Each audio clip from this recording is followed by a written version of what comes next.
Welcome everybody. Just to kind of set the stage here, let everybody know that we are recording this. So if you want to review it later or whatever, we'll be posting that to all the attendees. And our main two objectives for this webinar were, one, if you haven't already taken advantage of some things in the CARES Act, such as the PPP, we want to tell you what the latest is. There's been a lot of extra funds put into that. There's a lot of interesting things happening there. And it's surprising the number of companies that didn't take advantage of it that actually qualify for it. So that's one thing we're trying to accomplish here. And then number two, if you already have taken advantage of it, we want to tell you how to protect yourself, to make sure that you protect yourself from repayment and that sort of thing, because it can be forgiven, especially in the PPP's case, if you do things correctly, and we'll kind of guide you through that. So super excited to talk today. And we've got, you want to move to the next slide, Sarah, there? We've got Sue Malone here. We're I think, incredibly lucky to have her on and honored to have her here.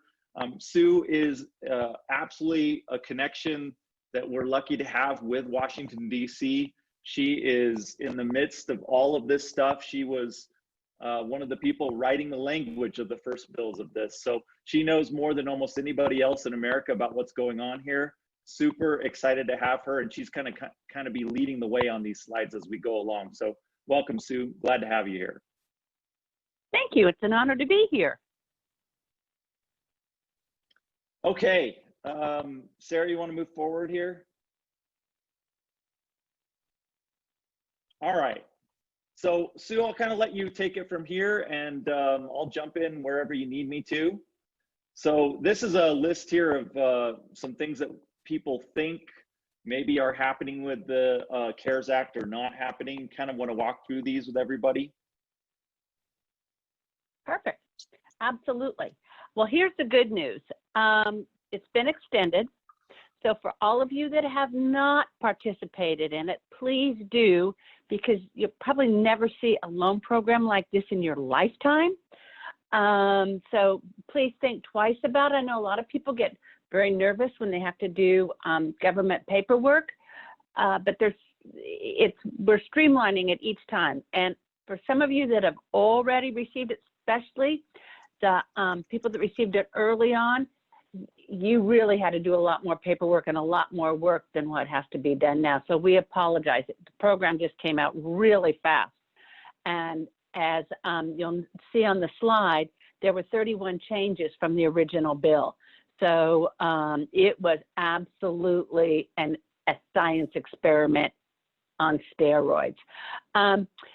You can apply to many banks, but I will tell you where we are as of today. A lot of banks are not doing them. They got very burned out from the first two episodes we had with it, because this is the third tranche that we're in right now. So there are a couple banks that are continuing to do it. More than happy to give you some names after the call so we can go through it. There is money. And at the end of this, towards the end, I'm going to bring you the latest legislation of where we are as of last night when I finished my last phone call, because there is plenty of money still in there. Only about, I think there's about 50% still left in the funds. So please think about it, because it will help you. All right, ready for the next slide? Okay, I kind of went over it. All right, there's two acts that are out right now underneath the CARES Act. There's the Paycheck Protection, which is known as the PPP, extended through August 8th. There's the Economic Injury Disaster Loan. Now that loan is a direct loan from SBA. Attached to that was the $1,000 per employee. It was called a grant, and then they moved the name to an advance. However, as of 2 Fridays ago, they ran out of money on the advance. That doesn't mean that there won't be new allocations for it, but as of right now, that the advance is out of money. However, the EIDL part of it is not. And you can go online and apply for the EIDL. On that, there is several questions. Fill it all out, very straightforward, and then they will send you an email back within 12 to 24 hours to verify you are who you are because of fraud. So when you see an email come back from the SBA, just answer it. And they will have really good questions to verify you are who you are.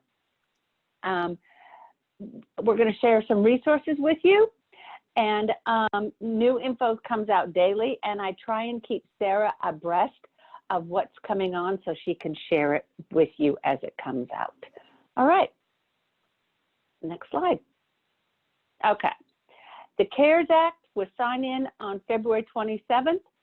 It went live on April 3rd, and it was a nightmare because we didn't have any rules.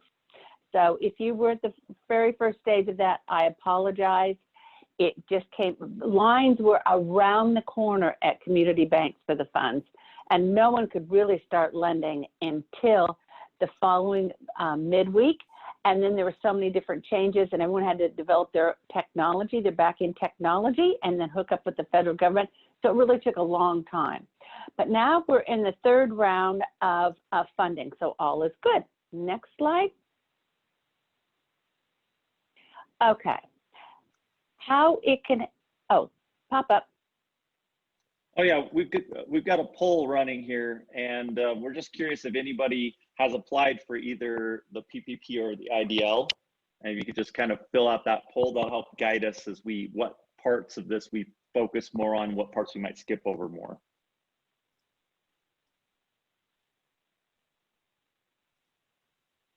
Okay, go ahead, Sue. Okay, I just didn't know if I was up there. And one thing that, oh, wow, that's wonderful.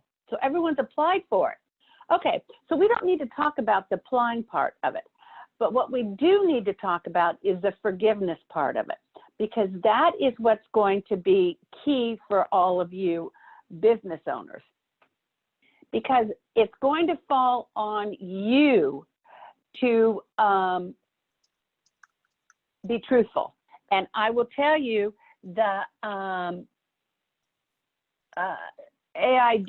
OIG comes out after everybody if they're not telling the truth. There have been quite a few arrests on it. So please be honest and be truthful on it. All right, so we're going to skip all this slide because you've already all applied, and I don't want to waste anyone's time because you're all business owners, and that's crazy. Okay, so you've done that. You're all eligible. Let's go to the, got that, forgiveness. This is where we want to go. Okay, now there are two, on the forgiveness, your lender is going to contact you. And what it's going to be based on is which application you're going to use. There's the 3508 easy, and then there's the 3508 pain in the drain. Okay, so you're going to want to see if you can do the easy one first. And this is the criteria: self-employed, have no employees, or did not reduce the salaries or wages of your employees by more than 25%, and did not reduce the number of hours of the employees. Now, when there was revision that came out that 60% can be forgiven if you use 60% for payroll. It used to be 75%. Now it's down to 60%, which will really help you. Also, what was happening is there were so many states that kept closed down that 8-week term did not work. So they extended that out to 24 weeks or to December 31st, 2020. Okay, so that gives you more time, especially for small businesses, because the other thing we were faced with is people didn't want to come back to work because they were making too much money on unemployment. So if you offered someone to come back to work and they did not come back to work, you did everything in your power to bring them back, and they made the decision not to come back to work. You can still use that as part of your free. Just document the file. I would suggest you send them an email so that then you do have documentation in your file that you offered them the job and they refused to come back. So you can use that because you use that money as part of your PPP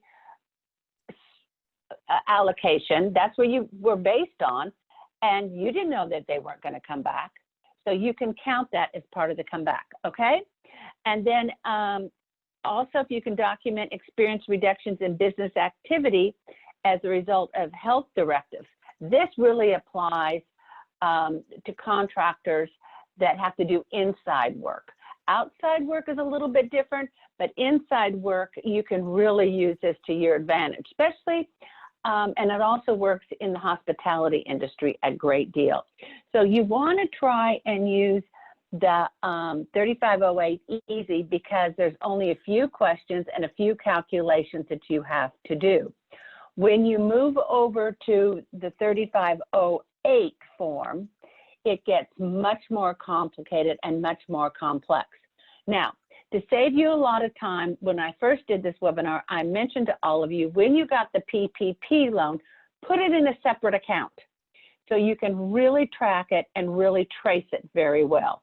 Because if you have the documents and the documentation, and if anyone questions you, you can show it to them and you have support. So that will win, because remember, it all falls back on all of you. You know, I'm going to is it okay, Sarah, if I open it up to a few questions here? Because this is where it gets really complicated. We've actually got a couple right now that I can, maybe we could start with. And then, yeah, sure, we could do more. Perfect. That'd be great. Okay, the first one is if you get approved for the EIDL loan, but never received the grant or advance from the EIDL, is there a chance they will give the $1,000 per employee out of the loan? No, not as of this date. It depends upon when you applied for that EIDL advance. If you applied before July 12th, then you should get that advance, because on July 12th at 12 noon, they ceased it. So anybody that applied before July 12th, you should be getting the advance. Okay. So that's gone. That special thing that happened at the beginning, that's, unless you got in really early, that ain't gonna happen anymore. Well, you know, it's stopped and started twice now. Oh, the $1,000 thing has? Wow, okay. Because what they've had to do is they had such an influx of applications that they couldn't process them. So they stopped everything until they could get caught up. And as of last Friday on my call, they had 10.3 million applications in. Okay. Wow. All right. The second question here is, what if an employee quits or gets terminated during this time and there is no option for them to come back? And you kind of addressed this a little bit. Maybe just follow up on it. Sure. If they quit or they don't want to come back, so note that they quit. Now, if you let them go, which several people have, that's fine. You have until December 31st to replace it. Okay. So if you just hired somebody else in their place, you're still okay. But if you don't hire anybody, then what happens? Well, and they quit. I would put it in. Okay. Still put it in. All right. Because they quit. When you submitted the loan application, they were coming back and they were in your numbers. Right.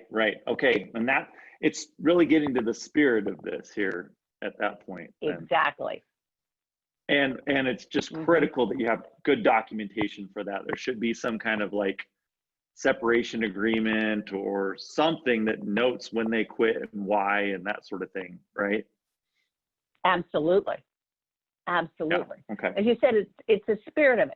There was a small business owner that got, I don't know, $300,000 in PPP money.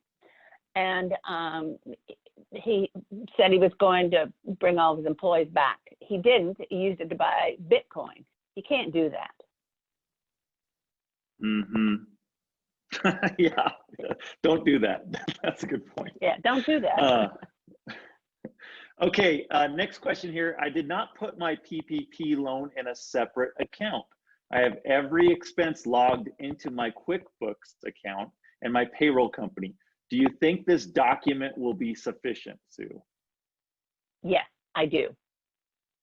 Because Great. you've locked it in with your payroll company, which is an outside source. So absolutely, I think you'll be just fine. Awesome. As long as you don't pay yourself all the money and you do pay your employees. Right, right. You got to make sure that that money is getting put to the use that you said you're going to use it for. Mm-hmm. Okay, this other one is, I applied for this loan. I'm a one-man show business. The bank rep told me that the loan was going to be based on me only. So he said I can use this to pay myself on draws, and that can be forgivable. My business income has actually increased during COVID. I'm in roofing, so yes, it has increased. Is this info I got true? I guess what Yes. the bank told them is Yes. correct. Okay, good. Correct. Plus, you want to follow your banker because your banker's the one that gave you the money, and they're the ones that have to sign off on the forgiveness. Ah, okay. So if you're in line with what your banker's saying, then you should be pretty safe. 100% safe because they have to sign off on it. If you follow everything the banker tells you to do, yes. Great. Okay, another question here.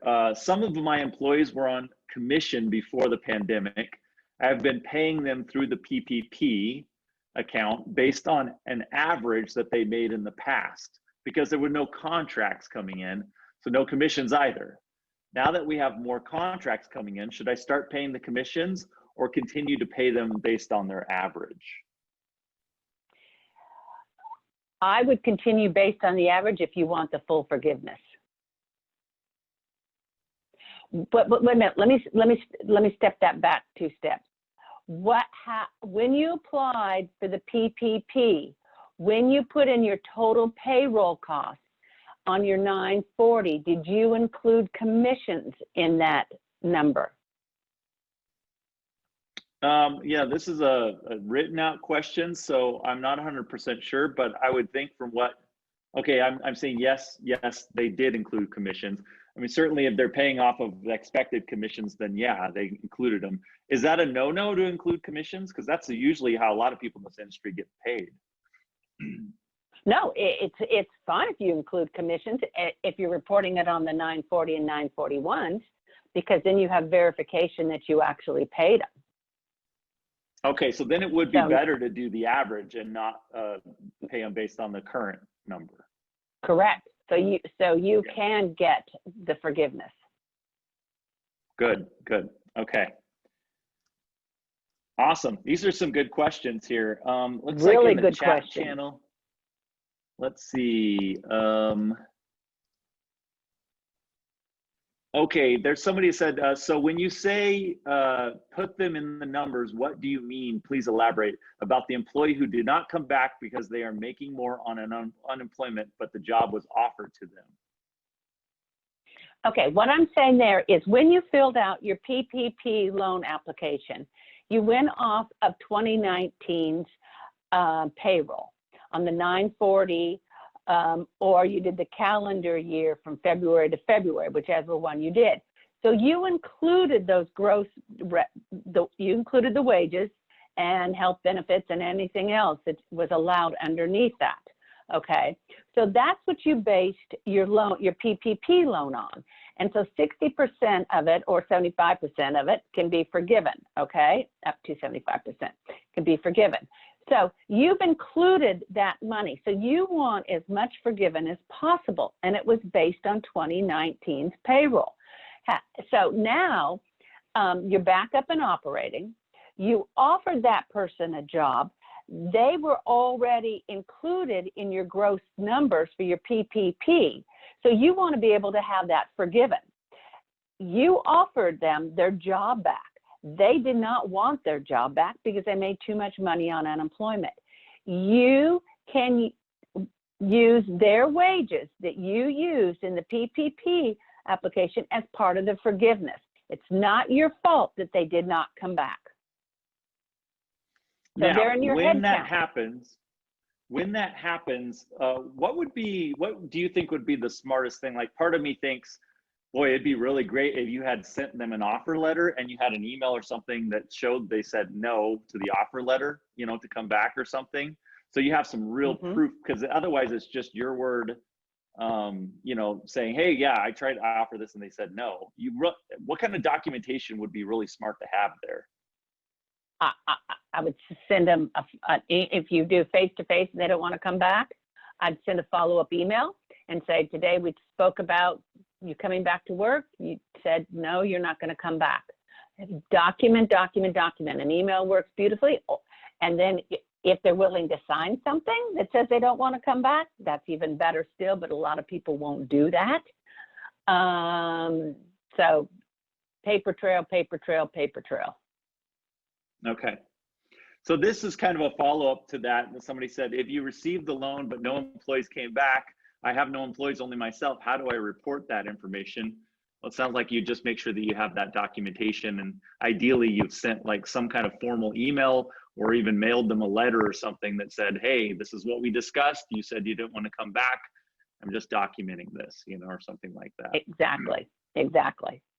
Absolutely. And the other thing that I'm seeing a lot of it is people will not want to come back because they get too much money on unemployment. And they said, well, I'll come back and work for you if you pay me cash underneath the table. Please don't do that, because you as the employer will be responsible for that untruthfulness. Yeah, don't, especially right now, don't do anything under the table if you're messing around with any of these loans. I mean, generally speaking, it's not a good idea anyways, but I can really put you in hot water right now. So. And I can't tell you how many small businesses that has happened to, that they've been asked. I just had a friend the other day that got audited and completely wiped him out over that, and he thought it was no big deal. I'm like, man, you're playing with fire. They'll catch you at some point. Absolutely. So. They will. Okay, another question here. After I transfer the PPP money from the separate account to my personal account, I can now use it for my personal expenses, correct? Because I'm paying myself. I'm the only employee. So that is considered as being used for payroll, correct? Correct. You're paying yourself for working. Yep. The only thing I would say there is just make sure your yeah. accounting logs that as payroll and not just some random transfer from one account to another. It should be logged in your QuickBooks as what that money was for, and that it was payroll for you, so that you can count it. If it just looks like you're transferring money from one account to another, that's frankly fraud and a really bad situation to get into. So make sure you're documenting why that money is getting transferred around. Exactly. It's your, weekly draw, monthly draw, whatever it is, or payroll. Just so noted. And also look at what you have done in the past, in 2019 and 2018 when you took draws. Just follow the same pattern. Yes, that's right. Exactly. Yep. Don't change anything there, because that's what they're going to be comparing to. Yep. Okay. I thought 100% of the PPP loan was able to be forgiven if you use 60 to 75% for payroll and the remainder for utilities and rents. Can you clarify that? Only up to 75% is forgiven. The other 25% is at a loan, 1% interest. When we first did this webinar, it was paid back in 2 years. Now it's paid back in 5 years, paid back in a year. Now it's paid back in 5 years. So they've extended it out for 5 years. But no, so only there, up to 75% if you use any of your forgiven. PP money, if you use any of your PPP money for utilities or rents, that portion is not forgivable. It's only the portion that's used for payroll that's forgivable in all cases. Correct. Okay. So what happens Now, if you did that and you're like, well, wait, I want to put, oh, go ahead. No, I will say something we're working on right now, that anyone that receives, and we're just working on it, so it's not set in stone yet, it hasn't passed. But anyone that has received less than $150,000 in PPP money, we're trying to get that all forgiven, but it's not passed yet. So right now, we're only talking about what's legal at this point in time. And you're absolutely correct, and 75% is forgiven, up to 75% for payroll. All the rest, 25%, is at a 1% loan for 5 years. Okay. Is there any way to get 100% forgiven? Like if you use all the money for payroll, is it 100%? Don't use any on utilities or rents, or is it always 25% no matter what is going to have to be paid back? 25% is always going to have to be paid back as of right now. Okay. And, you know, legislation may change in the future, but that's what's happening right now. Correct. I'm also a one-person business and received a PPP loan. Awesome. I used half for marketing. Is that forgivable? No. No. In every scenario that I've seen, it has to be for payroll, utilities, or rent. You can't use it to, you know, try to rev up your marketing expenses during that time. So if you used other money, you might be able to go back and correct the accounting on that and just switch it out. But if you didn't pay your employees and instead used it on marketing, then it's not forgivable. You'll be on a 5-year term loan with that now. Now you can use the EIDL for your marketing. Right. If you got the EIDL, and remember that's at 3.75 for 30 years, so that's really low monthly payment. So you can use the EIDL for any marketing that you want to use. Okay, good to know. All right, another one here. You want to keep going on these, or do you want to go further on slides? Yeah, no. Keep going, because okay. No, let's make it relevant. Yep, I love it. Okay, I realize you already touched on this, but when replacing headcount, can you elaborate on hiring back in regards to the rehiring grace period? I realize that we have until December 31st, but is that for 1 day, 1 week, through the end of the year? What's the period on that? They didn't define it. Oh, no. Okay. So we don't really know then. No, you can, because it might take you a while to find the right employee. Okay. So it's, again, back to the spirit of this, saying as long as you're trying, and if you're documenting that you got the job posts out on different job networks and you're doing interviews and, you know, or at least looking for candidates, then it doesn't really matter whether it takes you a day, a week, a month, or even the year to get those people replaced. Rehired. Exactly. And background checks you might have to do, such if you're contracting, you have to do bonding. Absolutely. Okay, that's great. That's a good question. Great question. All right. Upon receiving the PPP funding, and it has never been used, should we retro pay or move forward with normal payroll from here on out?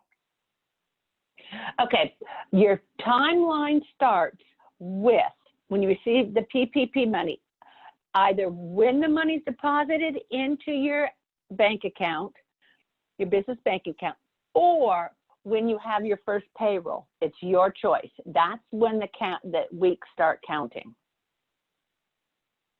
Okay.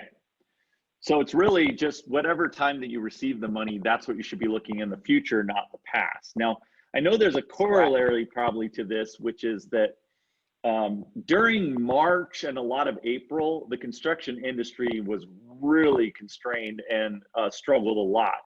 But since about end of April through June and May and July, it's we're seeing like record numbers of construction projects happening across the US, especially in home services.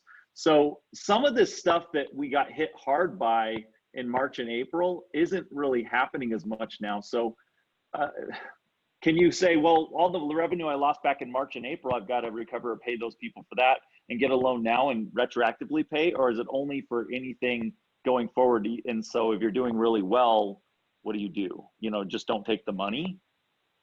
No, I would take the money because Okay. you're still going to use it for payroll. Yep. You cannot go, you cannot, if you receive the funds, because it took a long time to get these funds out. Let's say you, following your scenario, February, March, were tough months in the construction industry, probably part of April. And if you receive these funds May 1st, you cannot use those funds and have them forgiven if you did retro payroll. It has to be forward only. Okay. Okay. But there's no rule that says, oh, if you're doing really well as a company, you can't take this money. It's purely about using it to pay your employees. Correct. Okay. And the assumption there with the bill was like, well, nobody's doing really well. You know, I know there's a few industries like Zoom and stuff that are cleaning up right now, but most industries are down across the board. This is unprecedented right now. Right. So, okay. Zoom's doing well, and Amazon and delivery and trucking. That's right. And construction is doing well in June and July. The numbers were pretty impressive, at least picking a lot back up. It might be that a lot of people, homeowners and stuff, have time right now because they're stuck at home and they're looking at their house going, man, I need to improve this, or I need to re-roof or something like that. So. Oh, absolutely. They've all been stuck in the house. I got to buy something. Yeah. All right. If PPP all goes to payroll, will 100% be forgiven? So we already talked about that one. No, there's no scenario where you can get 100% forgiven now. It's just 75% max, right? Yeah, correct. Okay. All right. Let's see what else we got here. Will you be going into the tax credit also? I used to pay weekly through EFTPS. I was told not to pay that and just apply it to the National Paid Leave Health Credit in QuickBooks. How long should I do this? Or is this even the correct way to be doing this? I don't know the answer to this one. Sue, do you? I don't either. Talk to your CPA. Okay. Yeah, talk to your CPA on that. Sorry, Jamie, that we can't answer that one in more detail. I don't want to get you in trouble. Yeah, exactly. I don't want to tell you the wrong thing there. So if you have used all your PP money and used 75% for payroll and 25% for mortgage or rent, is the total 100% forgiven then? I was under the assumption that it can be 100% forgiven if it's used exactly 75 and 25. No, that 25, you had to use the money for those items, okay? That's what the law said, but only 75% of it was forgiven. The other 25 for rent and everything else and utilities, that turns into a loan for 5 years at 1%. Now you can pay that 25% off without any prepayment penalty if you don't want a loan. But no, only the 75% as of today is forgiven. So yeah, when this was first starting up, and even our last webinar, it was all the media was reporting it was 100% forgiven if you used it that way. So at the time, that information was what we knew. We later found out that's incorrect, right? Oh yeah, everything changes all the time. When we first wrote the bill, on the advance, when I wrote it, each small business was to get $10,000 as an advance and a grant. And some of them did, but then all of a sudden they were running out of money, so that's when they changed it to $1,000 per employee. And also at that time, 1099s were included, but now they moved that out. I mean, this is a moving loan program. So if you got the money back when we knew certain things that now aren't true, and you're working with your bank, and do you think you can still work it out to get 100% forgiven? Or do you just have to play by the new rules, even though you signed up under old rules? I'd ask my banker, because the banker has the ultimate decision. And we did this ourselves, and our banker says they're going to be able to do 100% still, because we followed what we knew at the time, you know, so. Absolutely. So there's a caveat to this in the sense that, no, that's not how the bill is understood now. And if you went out and got money now, you'd want to do it the 75-25 for any new loan. But if you had an older one, I would talk to your bank and tell them look, this is what the circumstances we were under. We did exactly what we were told to do, and we want to get 100% forgiven, and see if your bank will work with you on that. Yep. Did I hear you can or can't use the PPP to ramp up marketing? And the answer is you cannot. There's nothing in the PPP that was set aside to be able to market with. It's all for payroll, utilities, and rent. Mm-hmm. Or your interest on your mortgage if you own the building. Interest on mortgage. Yep. Same difference. Whatever, like your office space, Yeah. whatever costs there are there. Mm-hmm. Right. All right. How do you use the PPP money to pay yourself? Do you take it from the business account to the personal account? I'm also in roofing and my income has been steady. How much should you pay yourself? Well, that goes back to 2019. How much did you pay yourself in 2019? Is that right, Sue? Correct. And then how did you pay yourself in 2019? Pay yourself the exact same way and just make sure it's logged in your QuickBooks or accounting software exactly the same way, and it should be legit. If you start changing things now, that will be bad. Yes, that will send up red flags. Yes. Okay, going back one more time to grace period to rehire FTEs. If a business had 40 FTEs prior and is trying to achieve full forgiveness, the question kind of ends there, but I'm assuming it's a question of, do we have to have all 40 by the end of the year or something like that to be forgiven? And the answer is no to that, right? Sue, all that it is did you do all your best effort to try to get back to the number that you had? And replace those people? Yes, exactly. You tried to get there and then they wouldn't come back. Now it's going to be interesting because the unemployment $600 stops this week on July 31st. There is a new bill that is going to be half of what it was. So it's going to be interesting to see how many people come back to work, but keep going. Interesting. Yeah, I'm curious about that too. So they're not extending it then? Well, they're going to extend it, but it's not going to be as much money. That's what I mean, not extending these really high payouts right now that we're in. Exactly. Yes. That could change the whole dynamic for a lot of our customers, I think. So. Yeah, absolutely. Okay, this one is good just for everybody to know. Can you get both the PPP and the EIDL? Absolutely. And if I could qualify both, I would recommend trying to get both because they're the cheapest money you'll ever be able to get for your company, I would say. Ever. And on the EIDL, which is unheard of, is that they're not taking collateral. That's unheard of underneath SBA. Yeah. Yeah, so you're not going to see that again. Do they do any background checks? Like, let's say that you have a felony or something like that in your past. Is that going to hold you back from the EIDL? Okay. So they're still doing some checking there. I mean, the PPP, they weren't even checking anything really. No, and some people should have never gotten it, but it was too fast and too furious. So, right. But now what's interesting you go is through the regular. Oh, go ahead.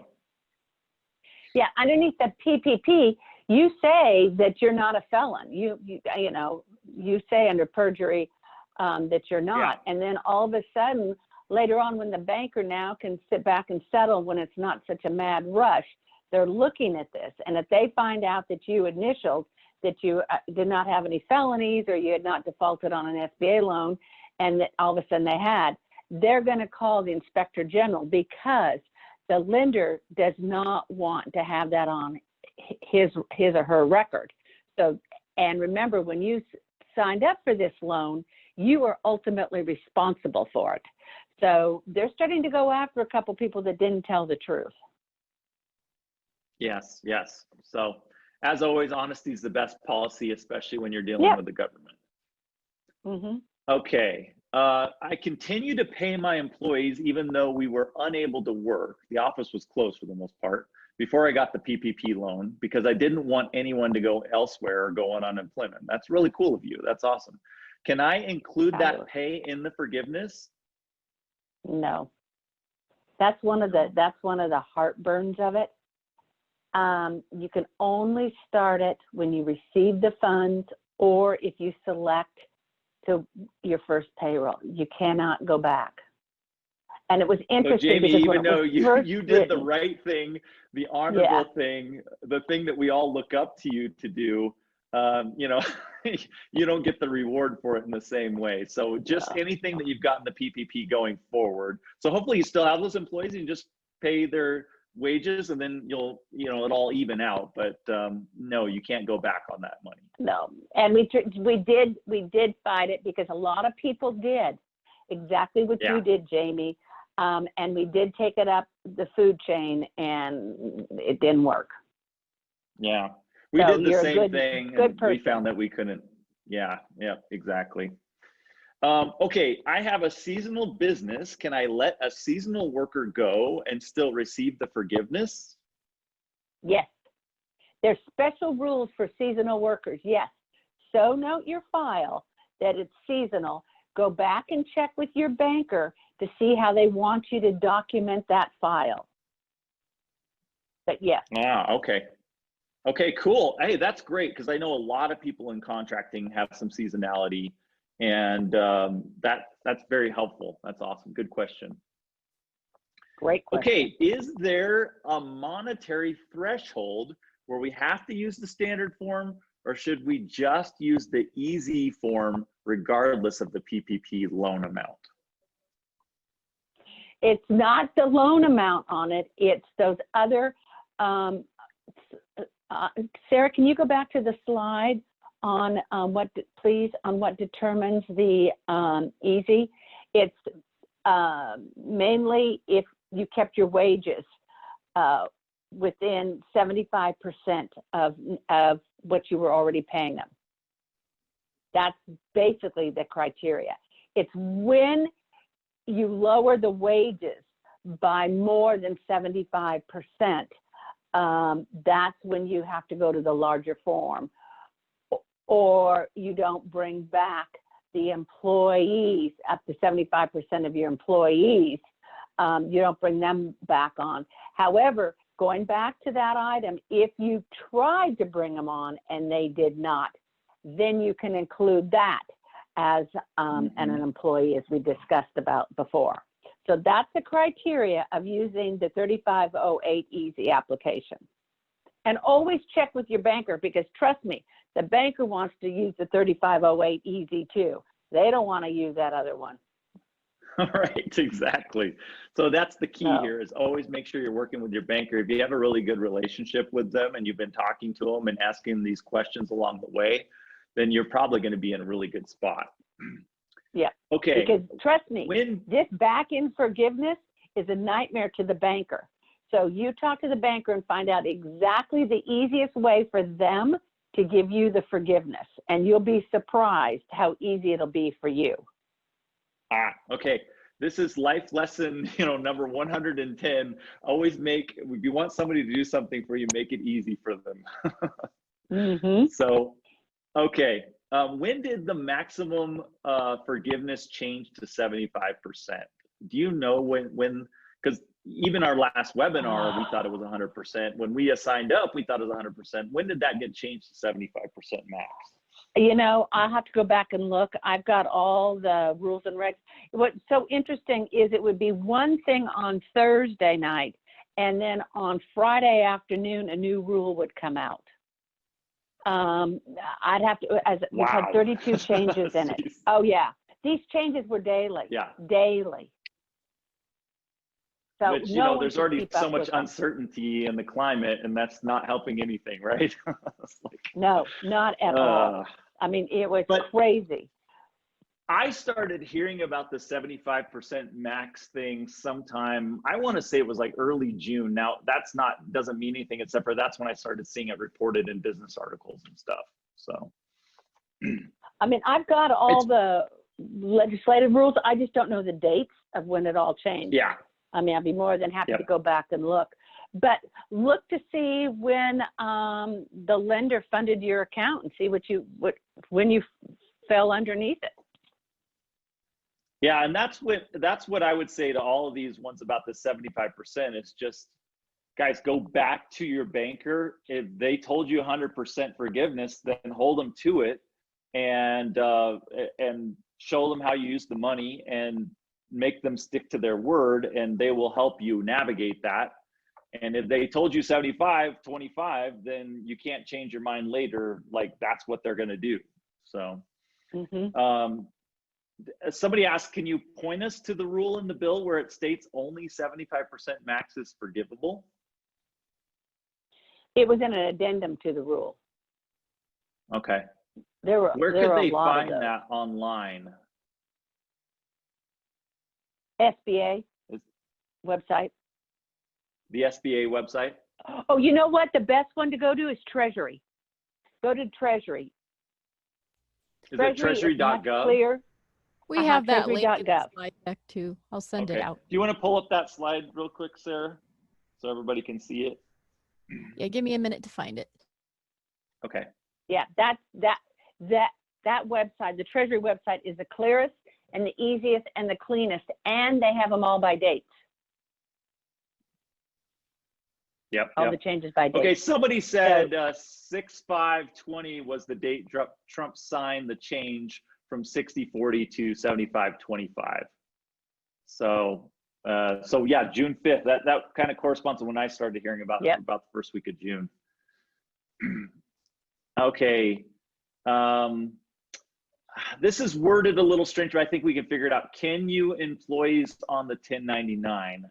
I think it's referring to, can you use the PPP for 1099 employees, contractors? Nope, because 1099s are their own business. And early on, it was kind of unclear, and some banks let you and some didn't. And, you can sort of document what was told you, but it got really clear, even by our second webinar, it was very clear they did not want contractors to be considered payroll for you, only real employees. Yeah, by the third week, it had changed. Yep. Yeah. Or maybe I would say it was always that way, it just got more clarified, right? Well, no, when it first came out, you could count your 1099s.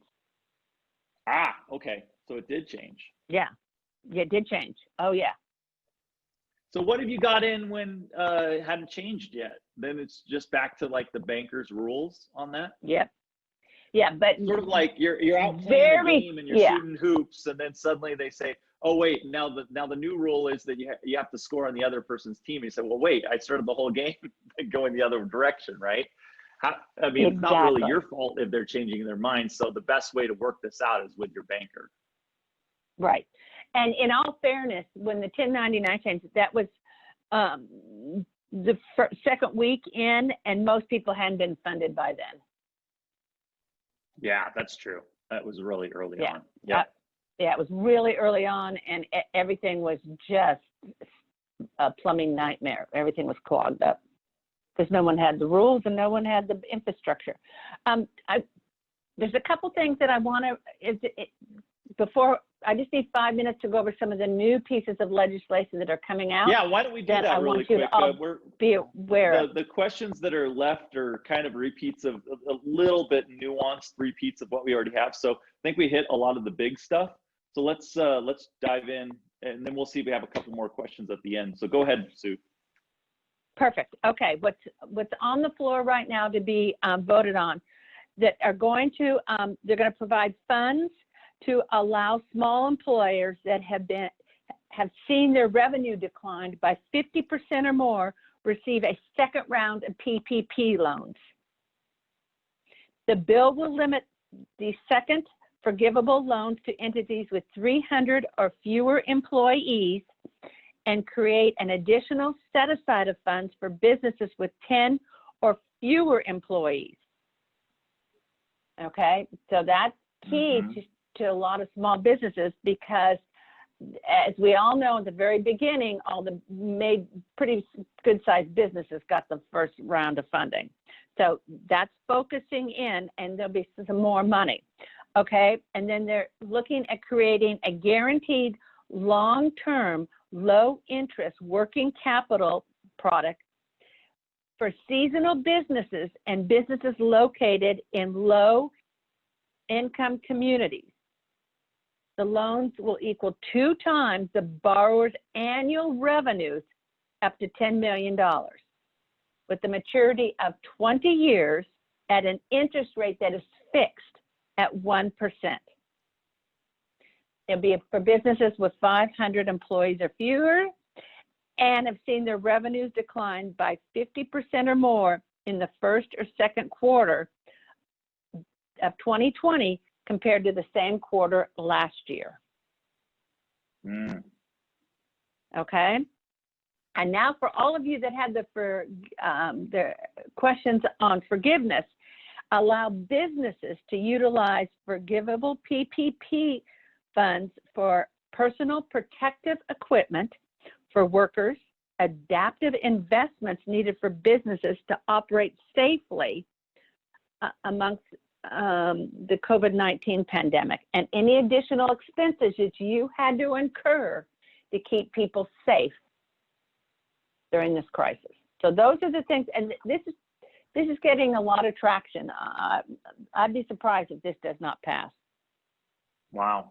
Any idea on timeline? I mean, where's it at in legislation right now? It's just being written? No, it's in committee. It's in committee already. Okay. It's in committee already. It's probably going to come up for a vote either the end of this week or first of next week before they all go on another holiday, summer vacation holiday. Wow. Yeah. Okay. So it's on the fast track right now. It's very fast track. So I'll keep all of you informed on it and send it over to Sarah so Sarah can get it out. Do we have a slide on that that list that you just read off? Did we make that? No, because it was just done last night. It was just done last night, yeah. So don't have anything to show you guys there, but we did record this so you can go back and listen to it later. Yeah. Okay, let's hit a couple more questions really quick, Sue. Does that sound good? Sure. Yeah. Okay, awesome. Okay, what about expenses of employees who are gathering protective equipment to work with? Is that forgiven? Well, it is in the new piece of legislation coming out. Okay. So yeah. Not yet. So keep your receipts. Yes, that's what I would say is document, keep receipts. Yep. Keep receipts on that, because this has been a huge expense, especially the people that had to put up plexiglass and have had to do all kinds of things. I mean, what hair salons have spent is unbelievable. Yeah, that's right. That's a good point. Okay, one more time on this. Going back again to the grace period to rehire FTEs. Let's take a business who had 40 FTEs and was not able to replace them all during the 24 weeks. As said before, they have a grace period until 12/31. If this company can get 40 employees for a week, does that count or fulfill the requirement? I know you already answered something similar to this. So I think the scenario here is like, what if I only get all 40 hired by the last week of December? Is that still okay? And I would say, it's before 12/31. It's before 12/31/2020, and that's what the legislation says. Yep. So the two things I would say here is, if you meet the deadline, then you fulfilled the rule, even if you only met it by even a week. And secondly, if you can't meet the deadline, if you've been documenting that you've been trying to fill those positions and you can't get people hired and you've got really good documentation, you're safe too. Yeah.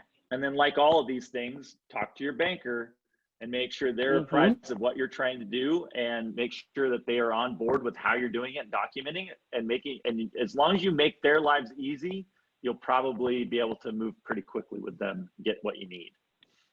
Exactly. Okay. Because remember, the back end, go ahead. The back end for the lender is very difficult because what they have to submit to the government. And those rules on the back end for us lenders are changing all the time. We just got new updates yesterday. So work closely with your banker because they're watching this change daily too. Yeah. Okay, so this question's about the forgiveness period. Originally, it was 8 weeks, and then it was extended to 24 weeks. Do you need to make a choice of either the 8 weeks or the 24, or can you choose any time period in between? For example, like 10 weeks or 12 weeks or 13 weeks. Yeah. I mean, if you don't have payroll, what are you going to do? And you're trying to get people back. And the other thing is the states keep opening and closing.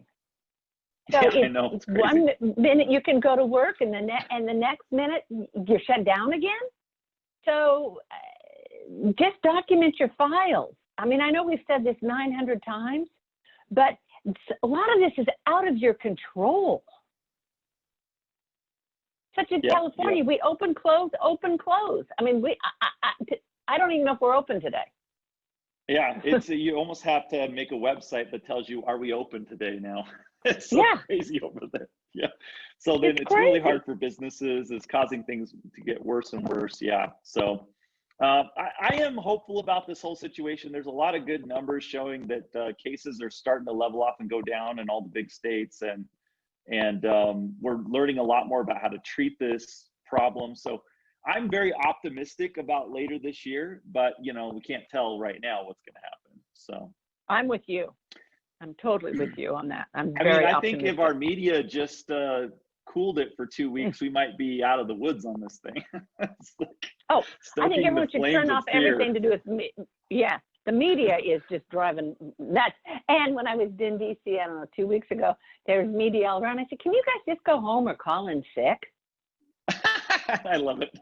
Yes.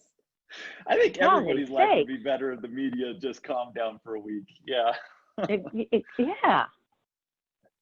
So, okay, we'll do 2 more here really quick. What if you are slow and don't need as many employees as you did in 2019? What do you do? Document it, because that's what's going to be in this new bill. You're slow. You can't, if you don't have work, you don't have work. So just show where it's, and if you're in a state or a city that or county that opens and closes 15 times, you're going to be slow. So once again, say, we're trying to do what we're doing. It's out of our hands. These are what our revenue was in 2019. We anticipated it in 2020. However, we can't get back to normal because we don't live in a normal, whatever normal is, in a normal world right now. And that's why they brought it down to 60%, because people couldn't bring everybody back at 75%. Okay, this one's sort of a corollary. What if we don't have enough work to bring back the number of employees we had in 2019? We had to let an entire crew go for bad behavior before the pandemic, and now replace them with subcontractors. How will that affect the forgiveness? It's the same thing you just answered, right? It's like document that. Yes. Yep. We don't have the work. We just don't want them sitting around on the bench. If the loan is received by a new company, how is the forgiven portion determined if there are no payroll records? Well, that's a problem because, well, here you address that, Sue. If you're new, you weren't supposed to get the loan. Yeah. Exactly. Yeah. Were you in business in February 15th? I mean, yeah. Let's say they were on February 15th, but they weren't in business in 2019. Okay, well, if they're in business on February 15th, when they submitted their PPP loan application, they had to put some numbers down. So what were the numbers that you put down as your annual payroll that was based on, and how much money did you get? So with that, you've got to build your business to reflect the numbers that you put on that PPP application. You've got to build your payroll numbers to equal that, because you signed under penalty and perjury that those were true facts. Yeah, so you basically, if you did like a forecast because you didn't have last year's numbers of like, well, I think this is how much we're going to pay, you better darn sure follow that forecast pretty accurately and document everything on that. Yeah. Oh, cool. All right, awesome. We're out of time. I really appreciate everybody's questions and the great interaction today. And I'm glad that we did that poll early on, Sue, because it helped us focus on what everybody here really wanted to know. Awesome, awesome audience participation. And Sue, I just really appreciative of you coming in and helping out these customers and us. I know this is what you do, so you love it anyways, but we really feel honored to have you here. Thank you so much. Well, thank you. And if you have any other questions, and with if you need anything, let me know. Okay, yeah, so here's Sue's contact info. As we said at the beginning, we've recorded this and we'll be posting it to all our attendees afterwards. So thanks everybody and have a great day.